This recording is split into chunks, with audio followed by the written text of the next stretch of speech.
To study the way of enlightenment is to study the self. To study the self is to forget the self. To forget the self is to be actualized by the myriad of things. When actualized by the myriad of things, your body and mind will, as well as the body and minds of others, drop away. No trace of enlightenment remains. This no trace continues endlessly.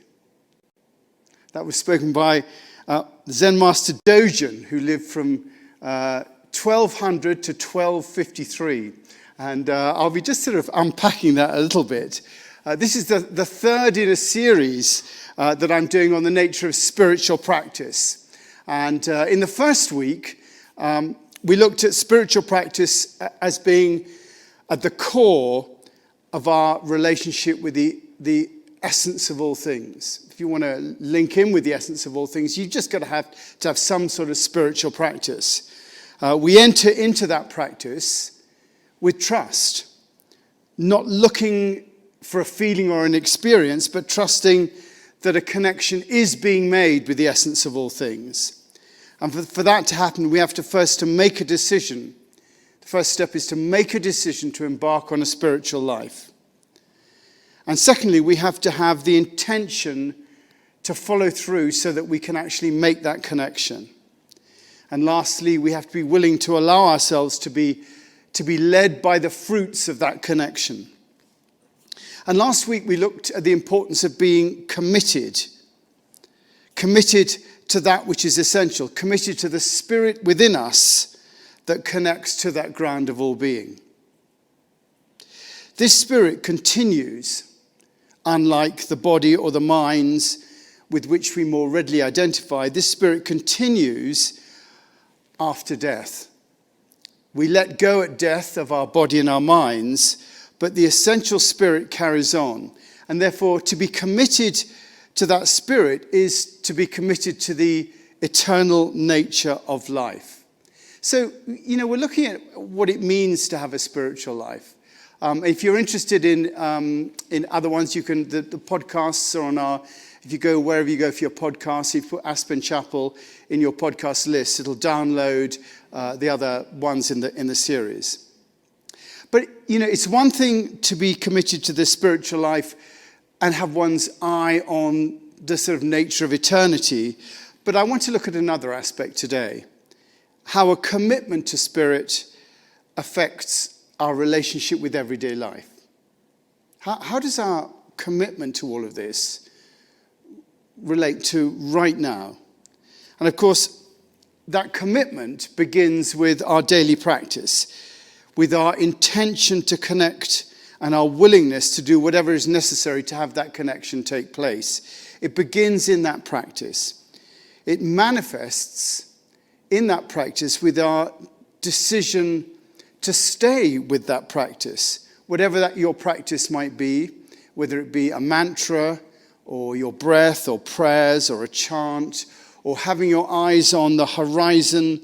If you're going for a walk in the mountains, the practice of nature.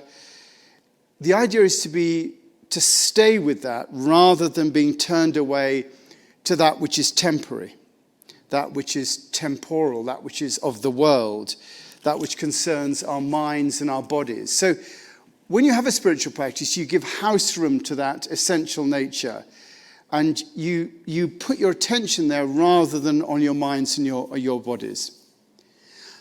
We notice, though, in our spiritual practice, wherever we do, the temptation to invite our thoughts to tea. We notice the temptation to entertain our thoughts. We notice the temptation to give in to the demands of our bodies to make ourselves feel better.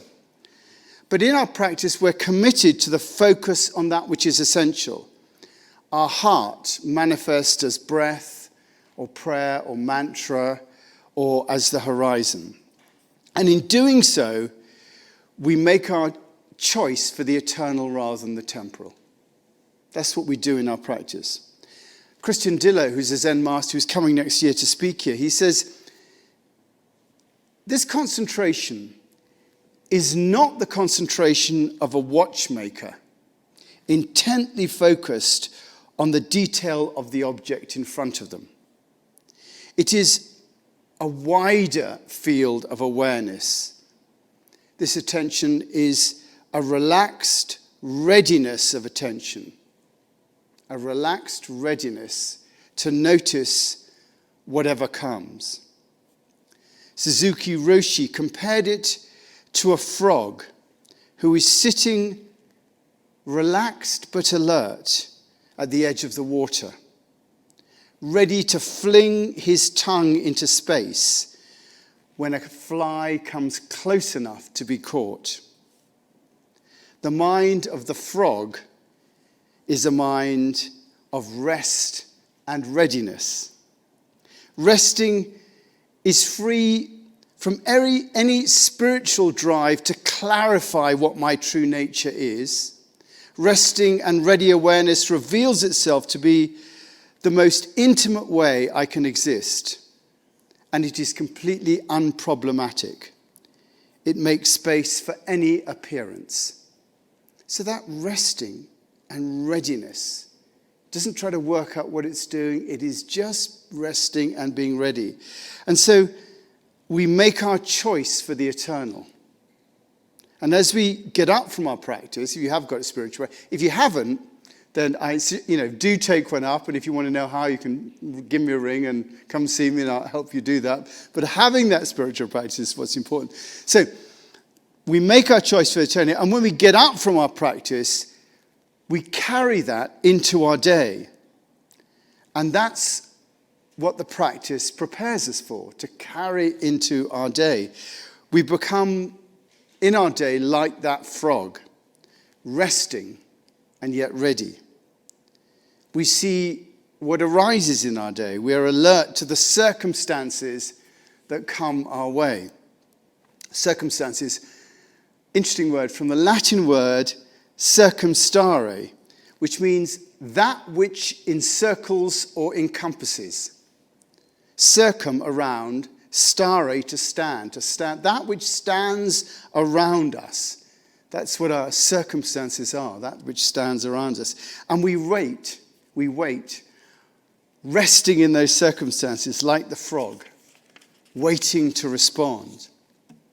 And respond we do to people that come our way, to things that happen. We respond to things that are said to us. And our response aims to be rooted in the focus of our practice. It aims to come from an eternal loving quality. Whatever our response is to things that happen, it aims to come from the same place that our practice comes from, that loving quality. Like our practice, it aims to come from a place of giving with no expectation of return. That's the definition of love that we use here, which is giving. Love is giving with no expectation of return. There's no bargain involved in love. You give with no expectation of return. We don't meditate for a return. We meditate by, with, and from love. And our actions in our daily life should be also by, with, and from love. But of course, we don't always get it right. As we drive up to town on 82, and the car behind us begins to tailgate us and flash us, our response is often not one of love, but from a desire to survive the encounter and come out on top.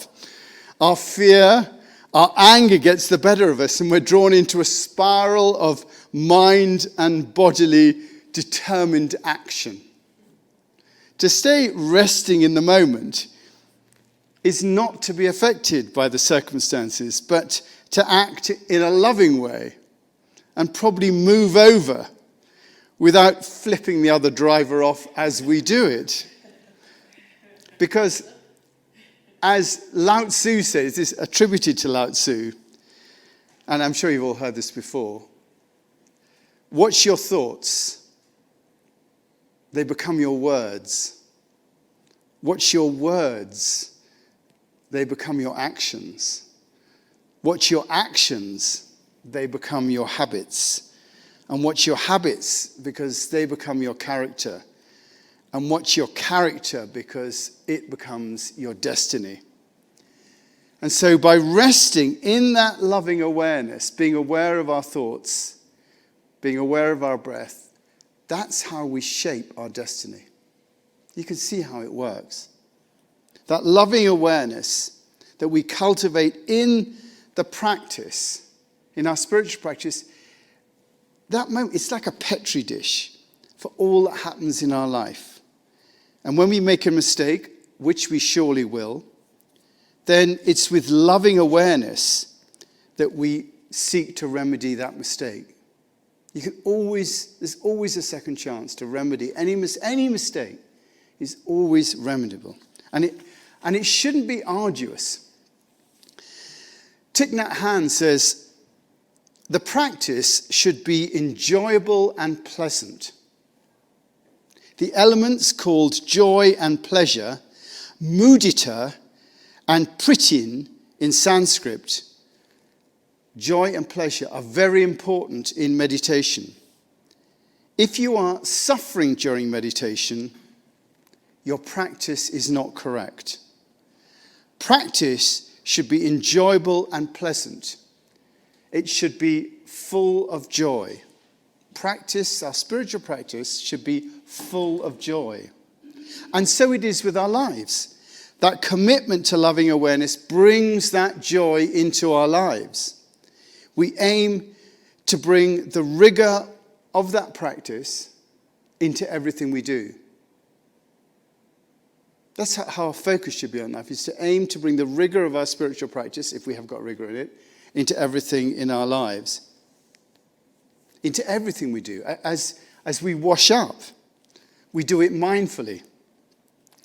Not hoping that the job will soon be over, but mindfully being aware of the process, of the beauty of the bubbles, of the transformation from dirty to clean, of the shine of the plate as it's dried. And so we feel joy in the very act of washing up, which we can do with everything, from eating to listening to music, to vacuuming the house, to driving, to doing the shopping at the grocery store, to meeting with friends, to walking on the mountains. All are opportunities for further practice and therefore for joy and pleasure. And that's how practice makes its way into our lives. And this osmotic effect enables that joy and pleasure to pervade everything we do. That's how it works. That's how the Spirit moves into our... But we have to be intentional when we do it. You can't just hope it's going to happen. You've got to take that rigor into our spiritual practice. And, I can hear you say, easier said than done. But it's all about our decision to make that happen and our intention to follow through and to do whatever is necessary to make it happen. But there are things that we do in our lives that stop that joy and pleasure happening. The agendas that our body and minds force upon us to corrupt. Remember the word we used before, word corrupt comes from kor, which means whole, and ramperi, which means to break. So to corrupt is to break the whole. So the agendas that our body and mind have break the whole, the integrity of our commitment to our spiritual life, to living a life of loving kindness. And we have to be aware, what those agendas are. The agendas of the mind, to be more popular, to get what we want, for our body to feel better. Sometimes these things don't work for us. They don't enable us to be our best selves. When I'm going through a really testing time, when I've got a period of time when I know I'm going to have to be on my game, I'll give up alcohol just for that time. Because I just know that in doing that, it just keeps me focused. It means I'm not trying, when I come home in the evening, temptations to have a drink, but when I come home in the evening, you're not just trying to get away from that experience. You think, right, I've got this experience going on, whether it's anxiety or whatever it is, I'm just going to have that. I'm just going to stay with that now, because I know that that experience is prompting me somewhere. That experience I'm having is the wholeness of my experience, and I'm just going to have that experience and see where it leads me, rather than saying, no, I'm not having that. I'm going to have a glass of whiskey or whatever it is. So, I don't tend to be incredibly rigorous about my life with it, but, when I know I've really got to go for it, I'll do something like that. And for you, it might be something else. But as the 12 steps say, each of us has to make a searching and fearless inventory of our lives. Richard Rohr says that the 12 steps are America's contribution to religion. It's America's religion. America's made, what a fantastic thing, But one of those 12 steps is making a searching and fearless inventory of our lives.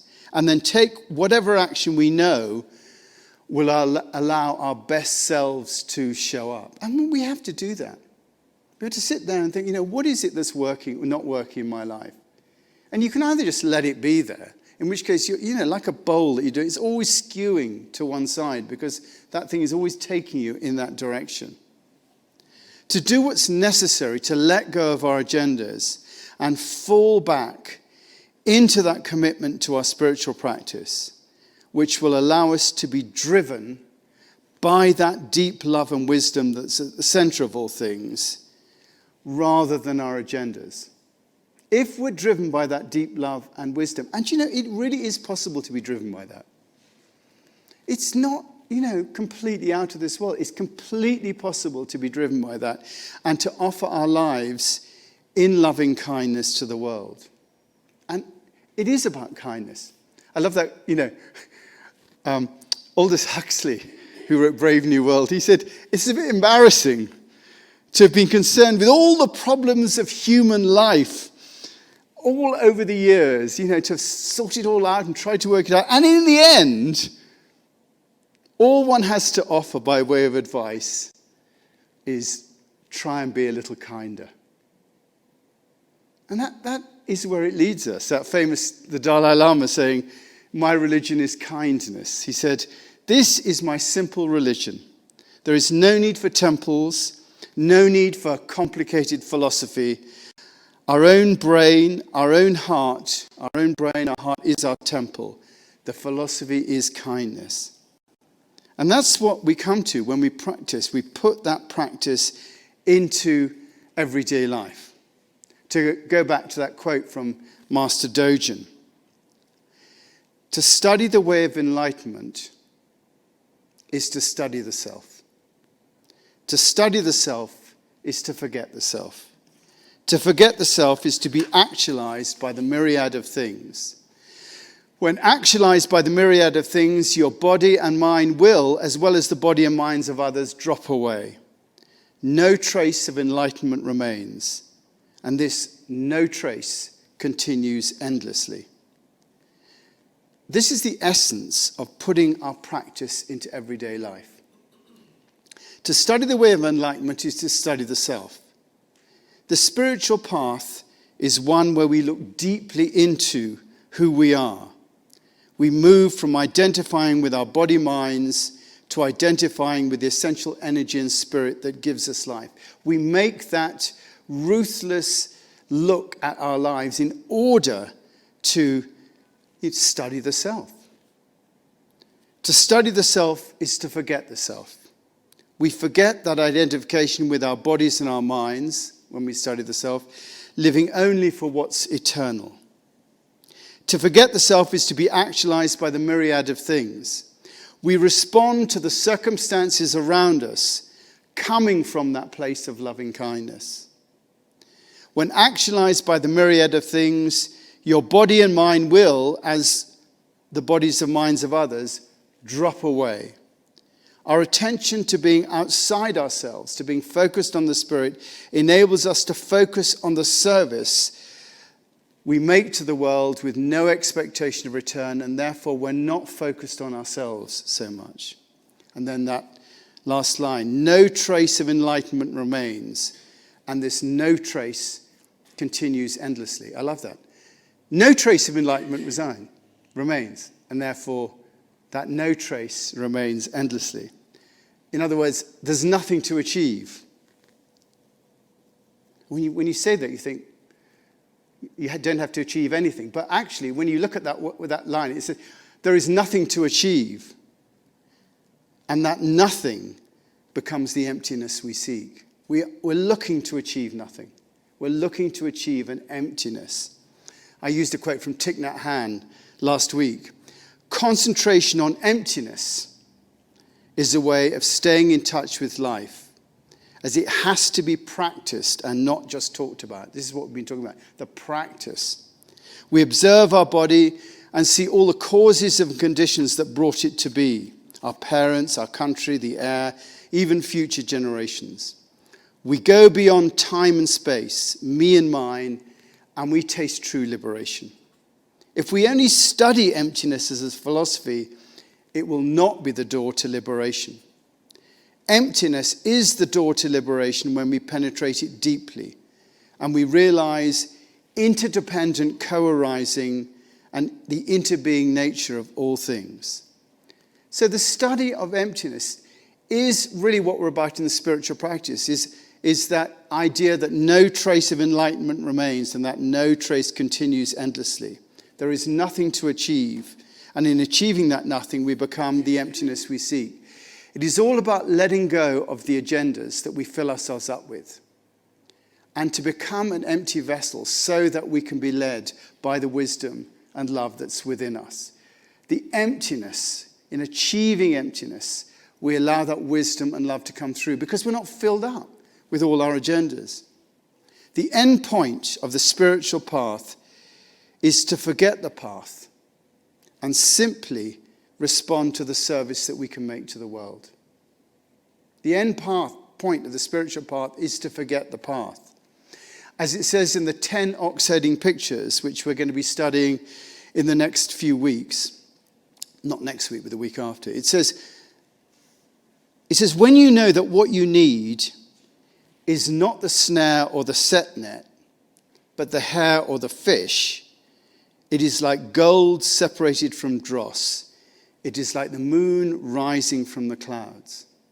And what that means is when you know that the snare and the set net, in other words, your spiritual practice, are there to catch the hare and the fish. You don't need the snare and the set nets, but you use it to catch the hare and the fish. And when you have the hare and the fish, there is no need for methods for catching it. When you realize that nothingness, then you can forget the spiritual path. The end point of the spiritual path is to forget the path and simply respond to the service that you can make to the world. That is the arc of spiritual practice in our lives. It is the decision to embark, the intention to connect, the willingness to do whatever is necessary to complete the task, and then finally, just being in that reality, that nothingness, so that the path is forgotten. And in reality, the Spirit is manifesting itself through you.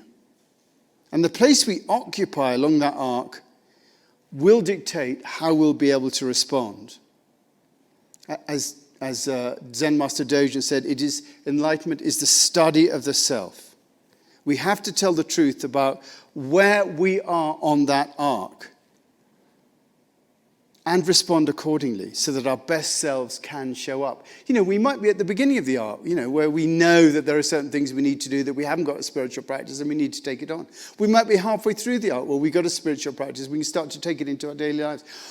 Or we might be in that point where we're completely present and the spiritual practice is no longer necessary. And, we know where that is for each of us. It might be to take up a practice, to deepen it, to cut out things that don't help us. But to be fearless in looking at how we're operating is important so that our best selves can show up and can bring joy and pleasure into our lives and the lives around us. Now, just to finish, I used a quote last week from Khalil Gibran, and there's another one. He's talking about pleasure. And he says, "And now you ask your heart, how shall we distinguish that which is good in pleasure from that which is not good? Go to your fields and your gardens and you shall learn that it is the pleasure of the bee to gather honey of the flower. And it is also the pleasure of the flower to yield its honey to the bee. For to the bee, the flower is the fountain of life. And to the flower, a bee is a messenger of love. And to both bee and flower, the giving and receiving of pleasure is a need and an ecstasy.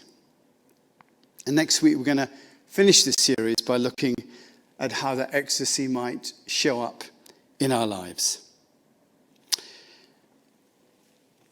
always like just do a little meditation after the talk. So if you want to maybe close your eyes or whatever, I'm just going to start with a little reading from Hildegard of Bingen, who lived from 1098 to 1179. And she talks here about that spirit being the essence of who we are. Holy Spirit, giving life to all life, moving all creatures, root of all things, washing them clean, wiping out their mistakes, healing their wounds. You are our true self, luminous, wonderful, awakening the heart from its ancient sleep. And we put our attention on our hearts.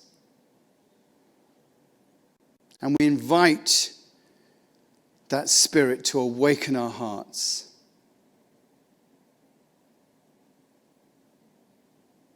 O love divine, to whom all hearts are open, all desires known, and from whom no secrets are hidden, come and cleanse the thoughts of our hearts by the inspiration of your Holy Spirit, that we may perfectly love thee and worthily magnify your holy name. May we become vehicles for that love and wisdom coming through that heart. Just imagine what it is to let go of the agendas of our minds, the attachment that we have to all the outcomes in our lives, the things that we want. Just letting go of that. Letting go of the desires of our bodies. And being willing to accept that which comes our way. To seek that nothingness. That emptiness that will allow the Spirit to flow through us. Just think that what that can mean for you, what you might need to do to have that happen in your life, in your spiritual practice, in the way that you conduct yourself. And whether it's something you're interested in developing more of.